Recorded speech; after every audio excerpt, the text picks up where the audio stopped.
Pledge allegiance to the flag of the United States of America and to the republic and to the republic for which it stands, one nation, under God, indivisible, with liberty and justice for and all. justice for all. Thank you. Doreen, are you with us? I'm here. All right, everybody please mute their cell phones, and Doreen, roll call, please. Amo. Here. Anagnostakis. Present. Lujan. Present. Sutherland. Here. Patel. Here. Huey. Here. O'Donnell. Here. Thank Okay. you. All right. Item number 1 is Department of Health, Commissioner Gelman. 1A is your monthly update from the Health Department. Good afternoon, everyone. Thank you very much, Mr. Chairman. In terms of our daily update, I will mention that as far as our total number of cases, we're at 11,688 positive cases to date in Orange County with 497 deaths. We currently have had 144,682 individuals tested for COVID-19 in Orange County, and the active cases are a little upward of 130. Our 10-day rolling average has been 12. However, I will note we do have quite a bit of an increase on those daily number of positive cases. We're at around 20 cases currently per day on the positive. It's not yet a 10-day rolling average, but it has been a consistent increase in daily cases. The Orange County Department of Health has been fully active in its response to COVID-19. We continue to operate a separate call center that takes all public calls for the department. This call center is staffed by our Community Health Outreach Division, which has also been very active in continuing public health education programming and outreach during this pandemic. The nursing and epidemiological divisions continue to work primarily on COVID response. I mentioned that 10-day positive average of 12, which we are seeing currently at around 20 positive per day. Some colleges have closed back down, sending their students back home. We have had quite a few individuals isolating at their primary residence in Orange County, as well as some who have tested positive within dorms or returning from colleges to isolate and quarantine in Orange County. This has led to an increased risk of positive cases being brought back into Orange County. Case investigations, contact tracing has also increased, and the department has asked the Medical Reserve Corps to help assist with these communicable disease investigations. In August, the county reported 320 confirmed cases of COVID-19 with known symptom onset. The majority of those epidemiologic risk factors associated with the confirmed cases came as a result of a known contact to COVID-19. As of September 11th, the median age of all cases reporting was 23, and the average was 36.7, and the mode was 18 years. Although the data shows the majority of the people that tested positive for COVID-19 are symptomatic, there are many that are also reporting being asymptomatic, or as I'd like to call it, mildly symptomatic. So just to sum it up, we are still seeing that 18 to 44-year-old category being the predominant mode of transmitting and contracting COVID-19. In August, interestingly enough, it's still in that 18 to 44 category, but we have seen a lot more cases in August that were international and national travel related. So vacations and travel related. For the upcoming 2020-21 influenza season, we anticipate the SARS-CoV-2 and influenza viruses will be circulating. The Orange County Department of Health, as per the New York State DOH guidelines, recommends that everyone 6 months of age and older without contraindications receive the seasonal flu vaccine as soon as possible to avoid those two concurrent pandemics in the possibility of resurgence of COVID-19. Young children, pregnant women, people with chronic health conditions, and people 65 years of age and older are, of course, at an increased risk for flu complications. The Orange County Department of Health anticipates that influenza testing capacity will be available for primary care and other healthcare providers such as hospitals. where it's typically provided each year. Both state and local health departments' communication and outreach to providers regarding the importance of influenza testing is critical. We have sent out our flu letters to schools early this year. We have sent out our public health alerts to medical providers early this year as well. Our department maintains regular and ongoing communication with the New York State Department of Health staff who are aware of local capacity and concerns related to COVID-19 testing. As far as environmental health divisions, the division continues to work with operators and event organizers with regard to planned or proposed gatherings in the county. Many large events continue to be suspended this year as planning for social distancing and creating a safe environment for participants. It's very challenging and difficult to keep within the parameters of regulations and guidelines. We are seeing a lot more drive-through events versus in-person and other events that make social distancing difficult. Okay, thank you. Any legislators have questions? I don't see any with their hands raised. And Agnostatis with a question. Go ahead, Mike. Thank you. Doctor, it was hard to pick up all those numbers. You were kind of cutting in and out a little bit. I don't know if other people had problems. But let me ask you, do you keep track of the positivity rate? Yes. Do you have the rate for each of the last 7 days, starting 7 days ago going forward? And if so, can you give that to us? So that's maintained as a 10-day rolling average, and that has been 12 new positive cases. Hold on. To come up with a 12-day moving average, you need to know each one of the days to average them in. My question is, do you keep that data on a daily basis? Yes. Can you give me each day, starting 7 days ago, give me what the positivity rate for each one of the days was? Yes, so we can forward you all of the charts and graphs. Just let us know which months in particular you're interested in, and we will forward you all the graphs and the stratified. Let me try one more time, and you can forward that probably to Doreen, who could distribute to everyone. All I want is, starting 7 days ago, give me the positivity rate for that particular day. Then 6 days ago, that day, 5 days ago, 4, 3, 2, and today's positivity rate. 7 pieces of data. So we will send you the 10-day daily positives as well as the daily rolling average. Okay. You can send the rolling averages, but I want the individual rate for that particular day. Am I not making myself clear? Yes, absolutely. Positive okay, great. Thank you. Days in the past 10 days, because that's what we use to calculate the 10-day daily average. Yes. Okay. Look forward to getting the data. Thank you. So do you have today's date data available? Today's positive. We had 11,688, which was an increase of 39. Okay. Can I interrupt one more time? Go ahead. Go ahead. Okay, so let me make sure I'm understanding and defining a rate. The positivity rate should be the number of positive cases that came back on tests divided by the total amount of tests conducted during that day. That Correct. percentage will be the positivity rate, correct? Right, so that's under 1% currently. Okay, so I think that's what Mr. O'Donnell probably just asked you. And I'm asking for that rate on each particular day over the last 7 days. Thank you. Right. Okay, we will provide that along with it, and it's also available on the New York State COVID-19 Tracker website daily. It's actually published daily. For Orange County? Correct, yes. If you click on the map for Orange County, it will provide the do me a favor and send that link over to Doreen so she could send it to everyone again? Will do. Thank you. Any other legislators? Go ahead, Legislator Tui. Yeah, Commissioner. I'll get to you, Legislator Lujan, as soon as Legislator Tui's done. So. Thank you, Mr. Chairman. Commissioner, I just wanted to have a little clarification on the median age of all cases. The way it reads was 23.11 years, and then you have right after that the average was 36.7 and the mode was 18. Can you just explain that to me a little bit?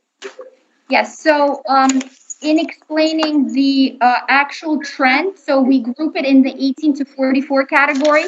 For September, the median age of all cases reported was 23.11, and the average of all of the ages was 36.7.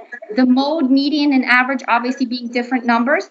And if we are to take that and compare it to August, let's say, the age of the cases has been trending down where we're seeing a younger overall contingency, and the median age for August as compared to September is now 23, where it went down from that 38 that we're seeing. So it's just taking all of the ages of those positive individuals, and then we're figuring out what's the median age, what's the average age of all of them, and what's the mode, what's the highest frequency of all of the cases that we're seeing.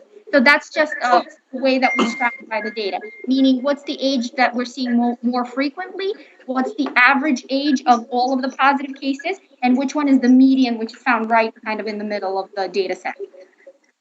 Okay, so with the 23.11, that was the median as of September 23rd. In then- September. In September. And then the other number of that comes right after it, that's the average of the overall that was tested then, or The average of the overall that were positive, yes, that were positive? yes. The average of everybody that was positive, and then the average age of those. See, I'm getting mixed up with those two numbers. Yeah, it's just a different, so median, mode, and average, they're just a different distribution of data sets. So if we take all of the ages and we put them in a row, which one is found as the mode, as the most frequently one, which one is found as the median in the data set, and which one is the average of all the ages that we've seen.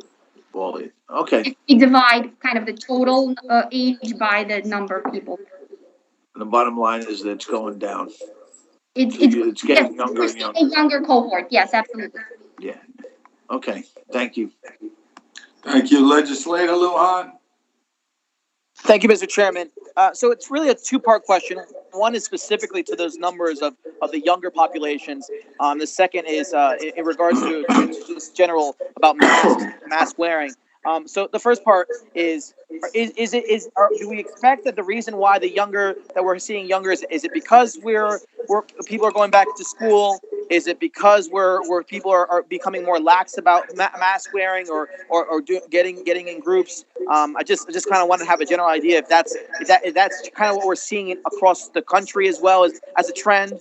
Because as I'm seeing, here in New York State, we're on the decline, but we're also seeing, like, as you mentioned, younger individuals getting sick and being exposed. The second question is really about masks. Again, I really appreciate. I reached out to you the other day, and you were very, very helpful, as always. And our conversation actually had me more at ease about the need, our needs for masks here in the county. However, I've had conversations with numerous individuals from a variety of different departments, all of which, particularly those who work with clients in the community, that showed concern themselves personally showed concern about the lack of masks that they had for individuals, especially those staff members that have to go into homes. Individuals. So to give you an example, someone who has to do a home visit. That individual that they're visiting doesn't have a mask, and they don't have enough masks to give them to their client, and so there is a sense of concern and feeling of when they're going into these homes, and so that was something that I definitely felt we should really be looking into. Whether it's social services, whether it's health, or anyone who's going into homes, to make sure that beyond just what we have for our staff members, that in like the offices, also particularly those who are working in the field should definitely never feel concerned about their safety, especially when they're working with community members. So just if you could touch on that, or if that's something that we could maybe work on together to provide more masks for our essential workers, I think that would be really, really great. That's all for me. Thank you. Thank you very much. So just to address the first part, absolutely, it's multifactorial.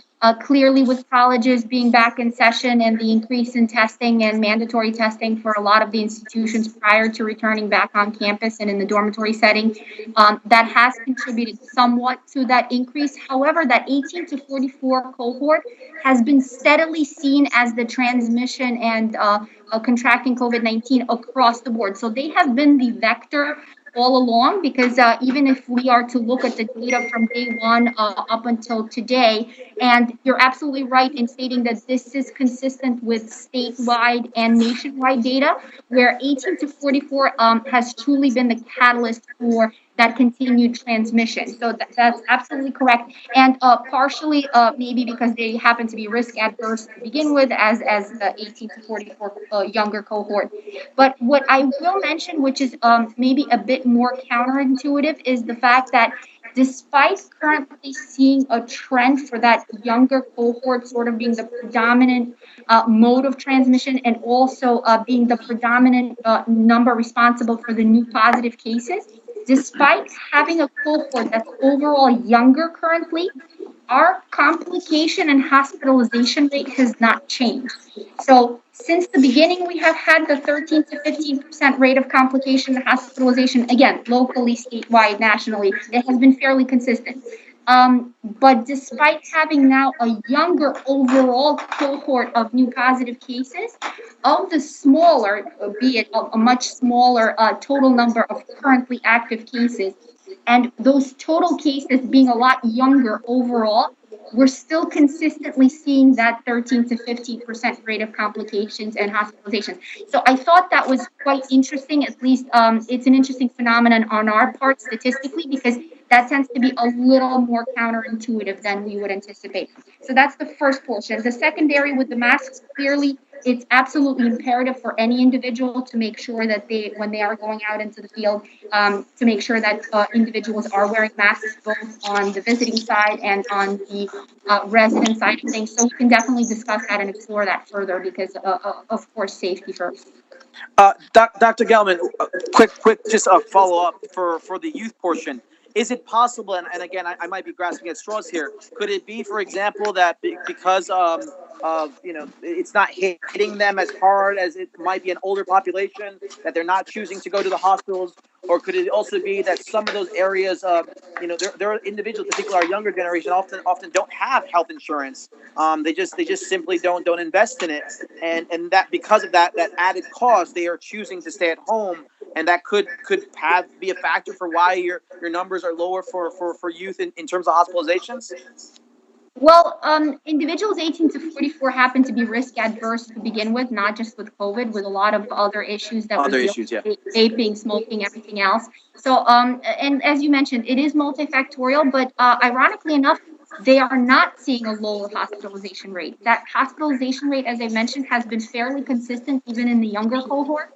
So, okay, thank you. Despite being younger, the population, we're still seeing a mortality rate associated with individuals under the age of 65. We're still seeing a fairly consistent complication and hospitalization rate. So I think that's a misconception on the part of the younger population, that they are less adversely affected, or by definition of the term are healthier as a cohort. Excellent. Thank you again. And yes, definitely, if there's anything that we could do to help with I think that I would imagine that the legislators will all want to try to make sure that all our staff members have the equipment that they need. So that's definitely something for us to look into if it's deemed necessary. Thank you. Thank you. Stay safe. Any other legislators? Chairman Stiganga, can I ask a question, please? Absolutely.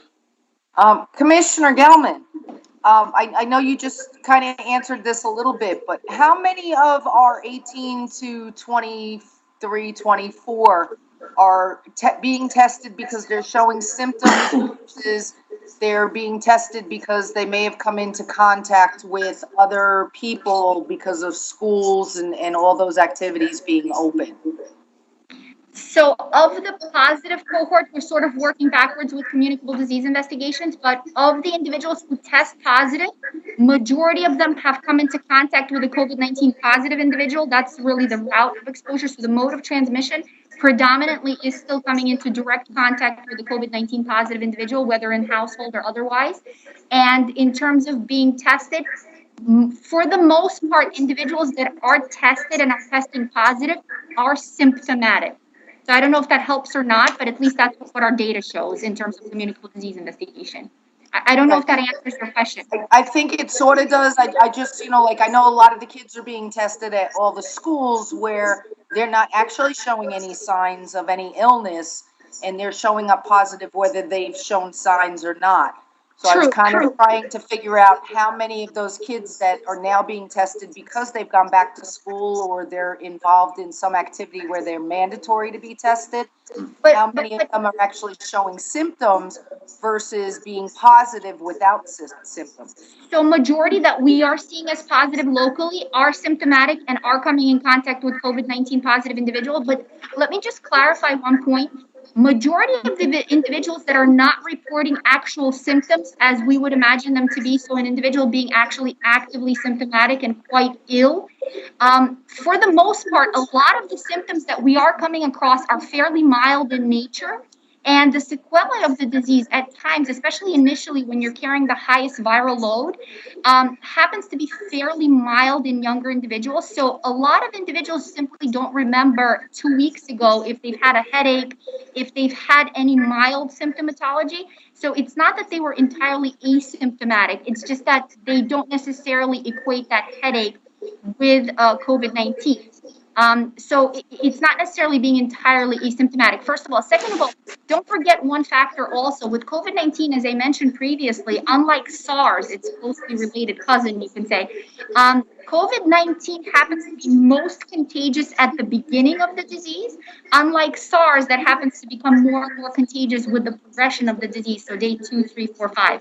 With COVID, you have the highest viral burden early on, which is truly a testament to why we're wearing masks and taking all of these preventive measures, where even though you have a younger and healthier cohort or individuals that may be mildly symptomatic and not necessarily have a very severe progression of disease, they are the most contagious at the beginning of this disease when they may be mildly symptomatic or not yet tested positive. So it's very important to sort of continue with those safety protocols. Thank you. Thank you. All right, Legislator Sutherland. Thank you, Chairman.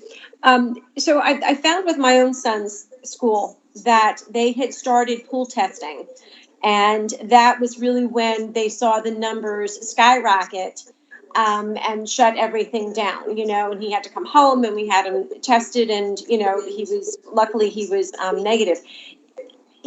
Are you hearing that that's going to start being required more at universities and at the state colleges? Because I don't believe, from what I have heard from friends who have children who are away, that they're even doing that yet. And I hear what you're saying about the, symptoms and whatnot. And I have to tell you, like most of the kids that my son knew, they were saying they were coming home, and they were pool testing negative and then coming home and follow-up testing. And that's when, they were, the numbers, really started to skyrocket. So while they're putting it on the dashboard at school, obviously those numbers are being recorded, at home, where they reside permanently. So are you hearing that pool testing is going to be required more at, the state colleges, or is that something that they would consider doing in our local school districts, as, the children most of them haven't even gone back to school yet. They're still doing remote learning. So it's not necessarily that they're contemplating doing pool testing across the board, because it has sort of a limited benefit. It is a surveillance tool. It is useful in a congregate living environment where you have a dormitory setting and where you have individuals constantly on campus in an enclosed, more or less environment where they're interacting more than they would otherwise in a school or other settings. There are a number of pilot programs now, and the pool testing was only one of the couple of pilots that the New York State DOH has really released right now. As a matter of fact, Newburgh is participating in the other pilot program with wastewater testing, where wastewater is tested to see if there is an increase from baseline in positive SARS-CoV-2 viral particles that are shedded, obviously in excretions. But that's a more viable syndromic surveillance tool, because that's actually a tool that allows us to see if there is an increase in viral particles in the entire wastewater system. That way we can use that prior to individuals even testing positive. So that tends to be a better indicator, early marker for having an increase within a population. That way we can concentrate our efforts actually in a population where we are seeing an uptick in cases prior to them even presenting to a provider. So that's quite a useful tool. So it's unknown what New York State DOH will use as a syndromic surveillance tool. Clearly, it has to be preemptive.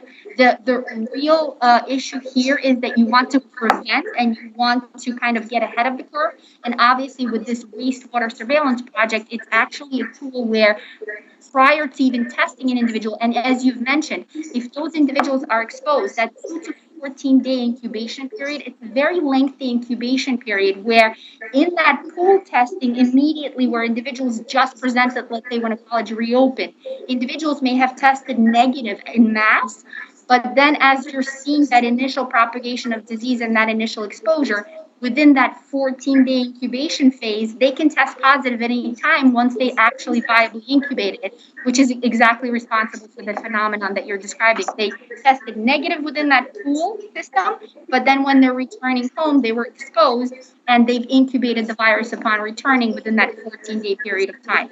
So the wastewater testing pilot actually tends to be a much better early indicator, early marker, as far as syndromic surveillance and biomonitoring.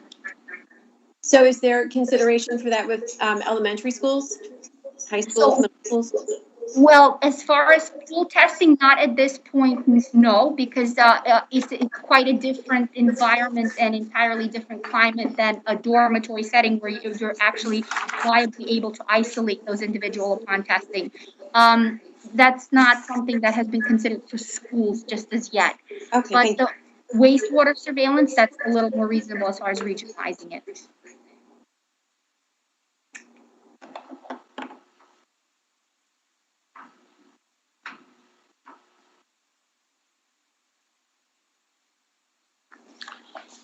Any other questions from legislators? So, Commissioner, can you give us an update? It was in the news the other day, what happened down at the Monroe Woodbury School and the resolution? Yes, so as far as which incident are you referring to specifically, the positive case in the Monroe Woodbury School or the photo of the athletes that have kind of resulted in some action on that end? Well, they were both reported at the same time, so it was a little confusing in the article that identifying the person that was positive was not part of the group of high school students. So Right. Explain it to the. Yes, that individual was not part of the group of athletes, but clearly that was very concerning when you have a group of athletes that have congregated with masks, they've taken pictures, and then they've proceeded to having practice and other activities. Clearly that's of concern, and that's precisely why I've issued commissioner orders on mandatory masks in schools for staff and for students in order to ensure that we can at least keep the schools open, hopefully for a longer period of time. But yes, that has since been, that individual isolated, that individual did not present while symptomatic. There was very minimal to none exposure to others at the time. So what was the process in advising the school they could have students in school and open up? So we have put in place an entire procedure with the schools locally where we have a contact person, which consists of one administrator and one nurse for every single school. And needless to say, obviously, we've been in touch with the superintendents of schools for months now. And those individuals are in direct contact with our epidemiology team and our nursing team, which they typically tend to converse, the nurses for the schools and our immunization nurses anyway, obviously for immunization records and everything else that takes place between us and the schools. But currently, anytime we do have concrete protocols in place where anytime we receive a positive test or if a positive is reported to the school by a staff member, faculty, visitor, or any parent, guardian, or for a child, they reached out to us directly or we reach out to the contacts that we have in each school. From there, we proceed on to the communicable disease investigation. But keep in mind, this is for an actual lab confirmed positive case. So once we receive that lab confirmed positive case, or the school receives notification of a lab confirmed positive case, we proceed to have a communicable disease investigation, and that moves on to contact tracing effort. Okay, thank you. Thank you. As you know, there's a number of nursing home deaths investigations, two of them in New York State, one federally. So I know the Attorney General conducted an investigation, I think at the request of the governor. So did anyone, the Attorney General, Letitia James, or anyone in her office contact you or speak to anybody in the Orange County Health Department regarding this investigation? No. No.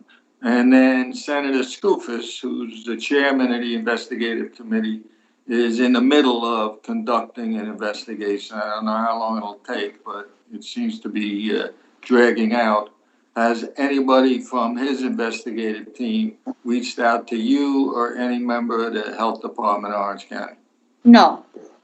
And then lastly, Representative Scalise down in Washington, D.C., I'm pretty sure he is heading up a federal investigation nationwide on nursing home deaths. Has anybody from his office contacted you or anybody in the Orange County Health Department regarding his investigation? No. No. So a lot of people are talking about investigations on the thousands and thousands of people that died needlessly. But let me see where these investigations go. I think it's time we're going to have to step in and do something ourselves. So with that, we'll go to 1B, budget reduction memo review. So on 3 separate occasions, I asked the county exec's office to supply each legislator with copies of the memos that every department submitted to the county exec's office. Because we start budget hearings next month, it would have been nice to get copies of those memos. Yesterday, we spoke with tourism, who put in an 18% reduction. So could you give us an overview of what reductions you put forward so far? Yes, so we currently have 11 vacant full-time county-funded positions. This does not include grant-funded positions or the WIC program. According to our budget department, we have saved $583,000 to date due to these vacancies. And with an austerity factor of $418,000, that was a surplus of $165,000. And with the current vacancies, it is expected that the health department will end the year with a total savings of $798,000, which is approximately $380,000 over the budgeted austerity. So that's kind of in summary format. I don't know if Chris has something to add to that. No, I mean, the only thing, we did put our savings plan out there to show a 15% reduction. That's what I'm talking about. Yep. So what you just explained equals about 1% of the county taxation for your budget. I'm pretty sure it's just a little less than $8 million, your county taxation, and you just said you saved 700 and something grand. Is that what you said? That's what we're showing right now is in the 2020 year what we've saved. Yeah. Right. Okay, so go ahead for your reduction memo that you submitted. What percentage did you save going into next year? What was it? 9% was the goal. Is what we can reasonably do. So our goal was a 9% reduction that we could get here to have for the Department of Health. Which showed we made these reductions in our busing line, in some escrow, in travel, with hospice. We had a small amount there that we also showed a reduction in, and with actually a few positions also that we showed a reduction in if we could do that. And so our savings plan showed for about a 9% reduction on there. We could do a $2.8 million reduction in our budget. That's what we showed. 1.4, that went to buying PPE. Right. All right, so, next month is our budget hearing, so we'll get into that a little more. Can you just explain, while I have you on the budget, education of handicapped children? So that budget's like 41.8 million with Yeah, zero. typically. zeros. Yep. Go ahead. Yep. So I mean, that's an unfunded mandate, unfortunately, and those are the types of things that we don't have a lot of control over. That a lot of it is done off of predictions as far as what we think we're going to have as far as the school age children that we have to serve, busing, and those types of things. So that's one of those things that every year makes up a very large part of our budget, unfortunately. Right. And so you started the year at 81 staff. How many do you have now? Oh, wow. 81 staff. No, Just Yeah. to help, not Oh. talking about medical examiner. You Oh, started with oh, 8. WIC, yeah. you started with 9. Early intervention, you had 13. Right. So I guess if you're talking about not grant funded people, you might have the right number in there. But our number is I'm closer. going what's in the budget book. Yeah. I mean, our number is closer to about 116, 16 I think, is what we're at. That's with grant funding. Right, number of people in our department. So we're down, as Dr. Gelman said right now, not including grant funded positions, we're down 11 funded positions. So positions that were funded for 2020 are currently vacant. That's 11 of those. Okay. So that 100, what'd you say, 116? 116, yeah. That excludes the medical examiner, WIC, and early intervention? No, that includes It them. includes everyone. That includes All right, them. well, that's what I said earlier. You had 8 medical examiner, 9 WIC, 13 early intervention, 81 in your section, the health. All right, so you don't have 116 there. Right. Okay, so we're clear on that. And how many positions did you add this year? 2021? For 2020 or 2021? This year. This year, in the current year, let's see, I believe we added four positions. I think it's 4 positions, sir. But you added one a few months ago, right? An epidemiologist? Yes, that's what we're talking about. Yeah. The one. That's included. That's included in what I'm telling you. That's 1 out of 4. Yeah. All right, so what were the other 3 then? That you didn't Yep. have in the budget last year that you had to come to us and add them this year? Yeah. So we added 2 more in nursing, supervising public health nurses, and a special education program coordinator for preschool. Okay, good enough. They asked in the last meeting about, you having any trouble getting supplies? I think we're, supplies, like, what kind of supplies? Like office supplies?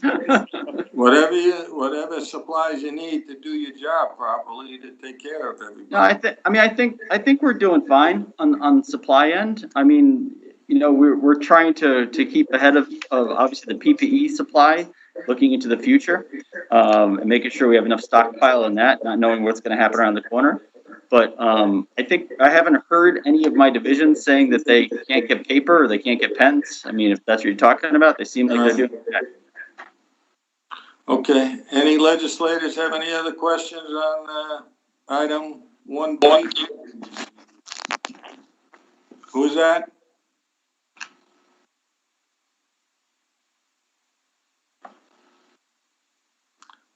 Somebody asked a question?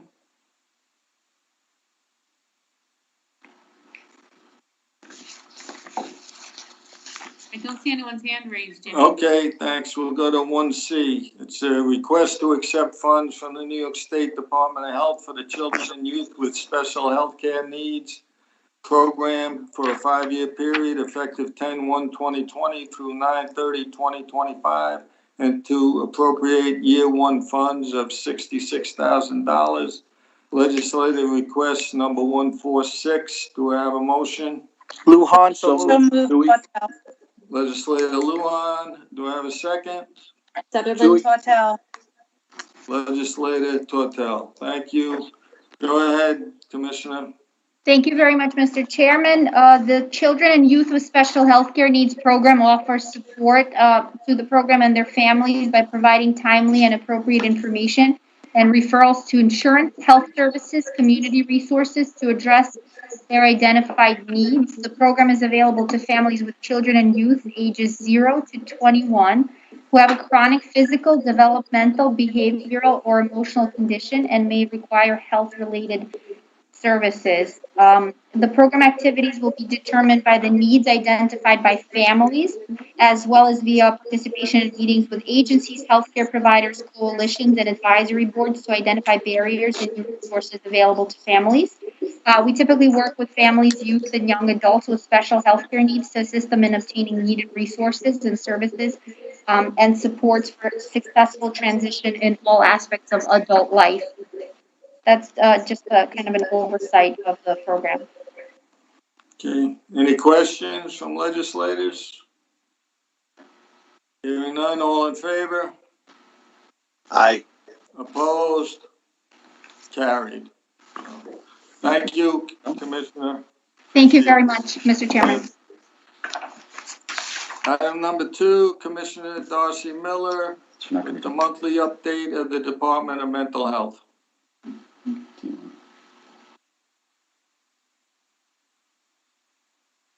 Doreen, is Commissioner Miller with us? Sorry, I was muted. I apologize. I was talking to you and you couldn't hear me. Okay, go ahead. Okay. So thank you, Chairman O'Donnell. I would just reiterate, this health pandemic, which is such a pleasure to hear Commissioner Gelman and Deputy Commissioner speak about the work that they're doing and really helping to educate us on how to stay on top of this. It has resulted in some very significant mental health and increased substance abuse needs. We've seen nationally a 25% increase in purchasing of alcohol in liquor stores. We have seen an increase in our county of death rates. You may have seen the newspaper article last week as we celebrate Recovery Month and the 24 million people in our country who are in recovery. We can't help but to acknowledge those who are still struggling and ensuring that they have access to services. The OD map data is what we reported out in the paper. We've made an agreement since that we will only report to media the medical examiners of confirmed findings of overdoses, but we do believe that the numbers are pretty consistent with what we have in OD map and speaking to the medical examiner. So at this point, we're continuing to work very hard to ensure that we have virtual services available. We're doing same-day access to services. Our 311 and our crisis continuum is busier than ever. We find we're having increased conversation with law enforcement right now, with certainly some of the national news and the impact it has on our country and on individuals. Here in Orange County, we're very dependent on our collaboration with law enforcement, and we hope to continue and expand that work that we do together. So we have our hands full to try to wrap around and support the work that's needed in our community. We have also received notice, as I mentioned at the last meeting. Already we spoke about OMH and OASIS with the 20% withhold. OPWDD has brought in a 20% withhold, with the exception of supported living, which I appreciate that they will continue for all of those who have contracted agreements for their rent. They'll continue to fund those at 100%, and they have reinstated funding through the Office of Mental Health for supported housing, which accounts for about 40% of the state dollars that we get into the department that go out into community agencies. So that's a big win that they have reinstated those funds. Of course, we'd like 100%, but we'll take the percentage we can get. And any questions? Any legislators on the monthly update? Looks like Legislator Tui is reaching. I'm raising my hand. Go ahead there, Legislator Tui. Commissioner, I just want to follow up from last month with regard to the satellite mental health office at Monroe Woodbury. And I know you mentioned it was entangled with the attorneys. And I wondered if you had any update on that. No, to my knowledge, it hasn't been released. As you can imagine, as much as I know that the superintendent in Monroe Woodbury is very eager to have this move forward. They've been a bit preoccupied in meeting COVID standards and trying to figure out how they get students back into school. So we, to my knowledge, and I'll have to double check with my deputy who pretty much leads up those satellite work for us to see if there was any update. I haven't heard though that there is. And do you have a dedicated county attorney that handles your legal affairs? Yes. Yeah. Farrell Reed McDermott, yes. Who is that? Farrell Reed Farrell McDermott. McDermott. Right, and she's very familiar. She's done that. I've done this with our other schools as well. So she's capable of being as flexible as county government's able to be. Okay. Good. Thank you. Any That's other all, Chairman. legislators? All right, we'll go on to 2B. Give us your budget reduction memo review. So, you know, we submitted our budget reduction memo review, had much conversation. This is for 2020 budget. Just to be clear, this is not 2021. So that's for this current budget. And that included some vacancies. It included some reduction in specific programming. And I think some of you are aware that we're working closely with the Orange County Sheriff's Office and Corrections in support from our county executive to transition some of our county services out of the jail and move those into contractual services consistent with what they currently do for medical there. That will afford us some savings. But most significantly, from our budget department, they've indicated that with the 10 vacancies we have in the Department of Mental Health currently, so we had 62 staff when we started the year. We currently have 10 vacancies. Doesn't include, we have multiple contractors, so psychiatrists, nurse practitioners, clinicians, nurses. But for our staff, we have a reduction of 10. We need to balance that with revenue because at least 3 of those positions are revenue generating. So you lose revenue at the same time that you decrease cost. So we will be asking to fill those as soon as we can accommodate a need for those to be filled. And we also have reduction in our contract agency side, which currently, I can only say currently, we're satisfied what the budget has put forward at the county executive's direction. All right, so you have submitted nothing to the county exec as far as 2021? Oh, no, 2021, yeah, no, we submitted our 2021 budget. Our 2021 budget, you'll see, comes in flat. That was with a lot of creativity and a lot of hard work to make that happen. Flat from 2020 or flat from the reductions you just talked about? Yes, it does account for some of the reduction we just talked about as well, yes. And we also had state increases in 2020 budget, and we had state reductions that led to county increases, and we also had the 20% reduction. So it's a very difficult budget year, and all of us know that anything that we submitted is really tentative, depending on what direction we get from the state. We're still required to provide specific services, and yet the funding revenue streams that we depend on are not stable. So I guess anything could change is really, I think, where we're at. All right, so the mental health fees make up a large part of it. So where does most of that money come from? My budget, mental health, so you're giving me, I'm not ready for my budget report yet. About 38 million on the mental health side. And of that, about, I want to say 8 million is county taxation, 20 million is state budget specifically, and a large percentage of that is revenue related to the clinical services that we provide. Okay. Legislator Tui, you still have your hand up or you just... Oh, there you go. Any other legislators? Okay, thank you, Commissioner. Thank you. We'll go to, item number 3, Commissioner Ledoux, the monthly finances. unmute myself here and get it set up. There we go. All right, Donna, we'll start with the financials. Hi, everyone. The results that we're looking at are as of August. There has been no change to the IGT funding since the last publication.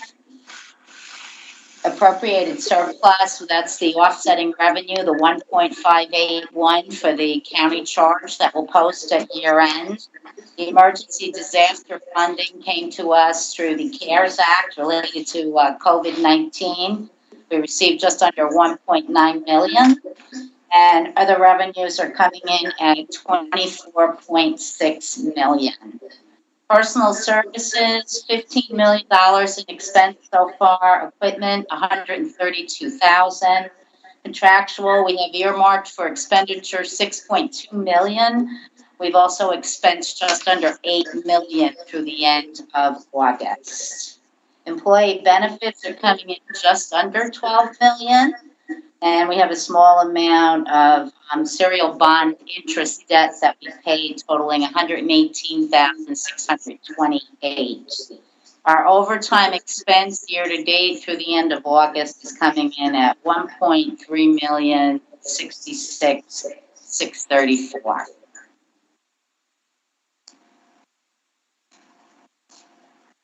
Okay, go ahead. If you turn to the next page, you'll see an analysis of bill types. We've billed year to date 87,840 days. Our census year to date, we are averaging 84.95. In August, we were 82.61. And Lawrence and I were just talking about census. You know, we're starting to trend little by little. We're starting to go up. So we're feeling good about that as we move into September and close out the third quarter of 2020. You turn to the last page, you'll see the historical census for us. Again, the average 84.95 and August 82.61. And today, the average census for September, we're coming in at 85%. So we are starting to see a little bit tick up. Thank you. Any questions? All right, a monthly update, item 3B. Sure. So I sent a copy of this out to everyone. I hope everyone got it. We currently have no active COVID positive residents in the facility or staff members for that matter. Our census as of this update was 84%. Today we're just around 85% for the month of September. We continue to take long-term and short-term admissions. The New York State Department of Health recently updated visitation guidance for assisted livings in adult home facilities, but no changes in guidance for nursing homes. That was as of Friday. They just did change visitation guidance today. If there is a new positive resident case or a new positive staff case, instead of having to suspend visitation for 28 days, we can now suspend it for 14 days. So that was the only change that they made. We do have 60 days of PPE in stock to be in compliance with the new New York State Department of Health mandate. We just received 1,200 point of care COVID tests. These are rapid tests that can be done on site with 2 testing teams from the federal government. And then I gave a brief summary of a recent survey that we had. It was an infection control survey, but they did look into a couple of other issues. We did get 2 minor deficiencies. We had one of our generators went out, did not turn on immediately during a recent outage. The maintenance staff was called in and got it running. We were supposed to inform the New York State Department of Health of the outage and the issue with the generator within 4 hours. They were formally informed the next morning. We were in contact with the Orange County Department of Health at the time of the outage, and they reported that we had no power to the New York State Department of Health. So we believe that Canada has notifying them, but they did not accept that. Additionally, we did not run 30-minute load tests as often as we needed to. We're cited for that. We test the generators monthly, however, not for 30 minutes at a time, every time. So that was not done for regulations. I did enclose a statement of deficiencies and the improved plan of correction. The generators had been tested already and are working properly. We did receive additional COVID relief funds of $532,000 from the Federal CARES Act, and we received a $3,000 grant to purchase iPads from the New York State Department of Health Civil Monetary Penalty Fund. Any questions for the commissioner? You're getting off easy today. What's that? You're getting off easy today. 3C, budget reduction memo review. So tell us what you're doing down there to save us money. So we got the memo as well.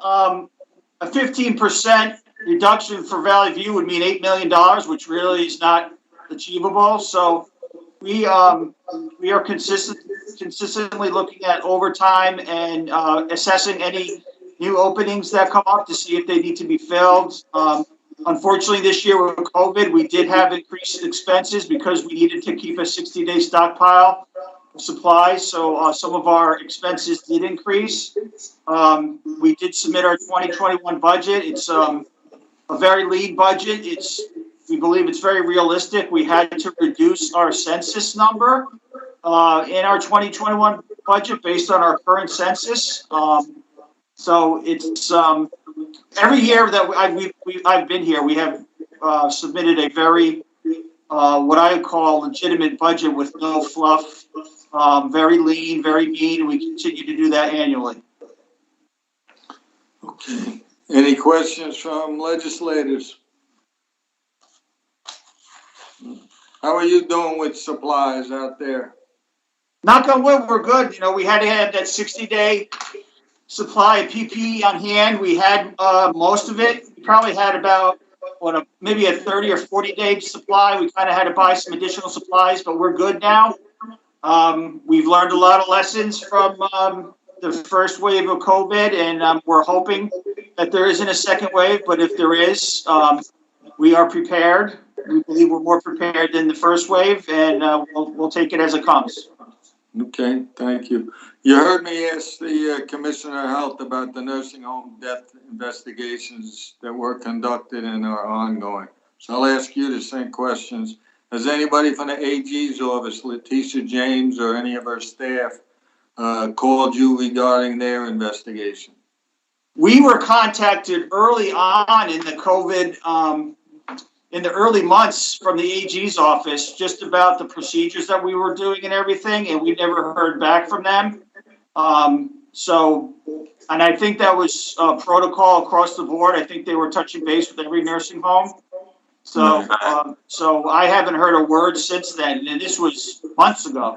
That was prior to her official investigation.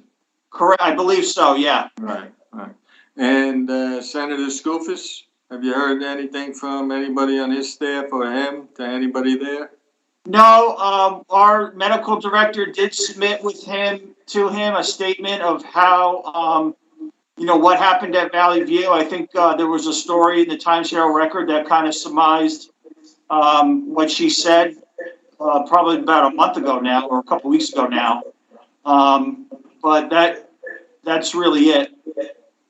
Yeah, could you send a copy of that to the office, please? Yeah, will do. Yeah. And Representative Scalise down in Washington, anybody from his office? No. No. Okay. Any questions from any legislators? Not, we'll go to 3D. It's a request to accept and appropriate COVID-19 provider relief funds from the Department of Human Services and awarded to the facility under the Federal CARES Act in the amount of $532,000. Legislative request number 150. Do I have a motion? Lujan. Tui. Legislator Lujan, do I have a second? Legislator Tui. Go ahead, Commissioner. Hotel.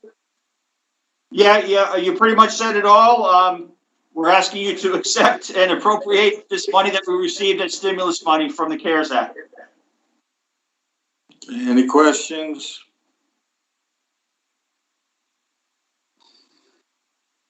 You just unmuted yourself. Are you gonna ask a question, legislator, to it? No? No, Oh, okay. I'm waiting to vote yes. Oh, all right, perfect. You're ahead of me. You're too quick for me today. All right, all in favor? Aye. Yes. Aye. Any opposed? Carried. 3D, or 3E rather, request to accept and appropriate New York State Department of Health civil money penalty funding for communication devices to facilitate virtual visiting between residents and families in the amount of $3,000. Legislative request number 151. Do I have a motion? Sutherland. So moved, Tortel. Legislator Sutherland, do I have a second?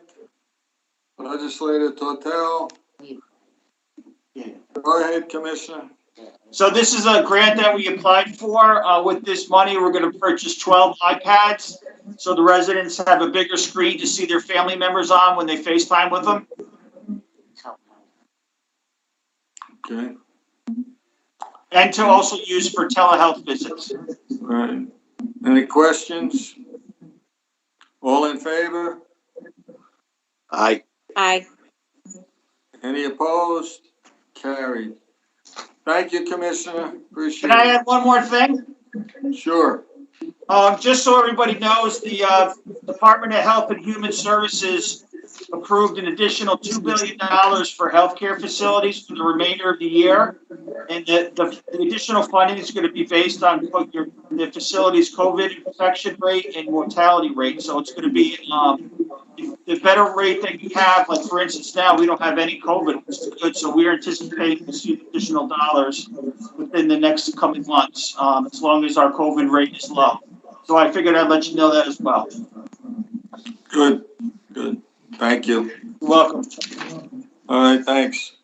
Item number 4 is a resolution designating October 2020 as, quote, Domestic Violence Awareness Month. Does anyone not want to be sponsored on this? All right, I would think the entire committee wants to be the sponsor on this, and I'm sure. Yeah, when that'd it be gets great. when I'm sure it gets to the This is floor. Tortel. I'd like to sponsor. Yeah, everybody's gonna be on it, so. Yeah, we should all be on it. Yeah, and I'm gonna read the entire, resolution on the floor.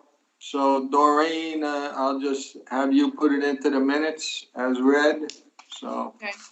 I'll just call the question, all in favor? Aye. Aye. Opposed? None? Unanimous? Jimmy, Yes?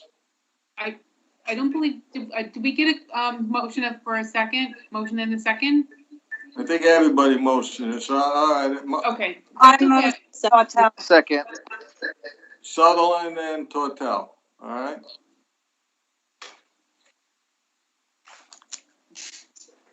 And you got everybody unanimous vote, Doreen, thanks. Okay. All right, so item number 5 is a resolution of the Orange County Legislature recognizing October 15th, 2020 as, quote, White Cane Awareness Day, end quote. Do I have a motion? So moved. Motion. All right, Legislator So Luan, moved, Tortel. and seconded by Legislator Sutherland. Again, this will be the same. I'm assuming everybody will want to be sponsor on this from the committee.